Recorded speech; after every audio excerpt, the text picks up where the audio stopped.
Verdict au procès du pire pédocriminel connu en France à ce jour. Joël Le Squarnec, condamné à 20 ans de prison, dont 2 tiers de période de sûreté. Il ne fera pas appel.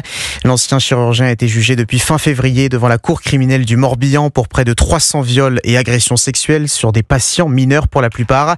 Sandrine Prioul, vous avez suivi les 3 mois d'audience pour Europe 1.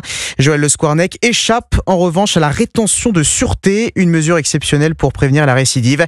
Et ça, les victimes ne le comprennent pas. Oui, il reste ce soir de ce procès à l'image des banderoles étalées avec le prénom, l'âge des victimes cet après-midi devant le tribunal. La chanson aussi de Suzanne qui tourne « Je t'accuse », chantée comme un exutoire pour compenser la déception de n'avoir pas provoqué une mesure extraordinaire lors du verdict, cette rétention de sûreté que demandaient les victimes. La rétention de sûreté n'a pas été prononcée, donc de la déception, de la colère. Je pense que le sujet de la pédocriminalité dérange profondément une partie des institutions et que la société a peur de ce sujet. On pouvait espérer un procès digne de ce nom. On n'y est pas aujourd'hui, donc il faut que le combat continue. Maître Marie Grimaud, qui défend des dizaines de victimes, veut mettre en avant que la loi est insuffisante. J'ai entendu de la décision de la Cour qu'elle ne pouvait se substituer au législateur. Si intellectuellement, je peux l'expliquer à mes clients, symboliquement, c'est les mettre en situation de venir interpeller le législateur. Je trouve cela difficile en tout cas à accepter. Plus jamais ça, répètent les victimes sur les marches du tribunal.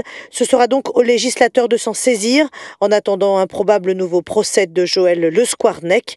En tout cas, de nouvelles victimes se sont fait connaître lors de ces dernières semaines et le parquet général confirmait vendredi qu'une nouvelle procédure est en cours.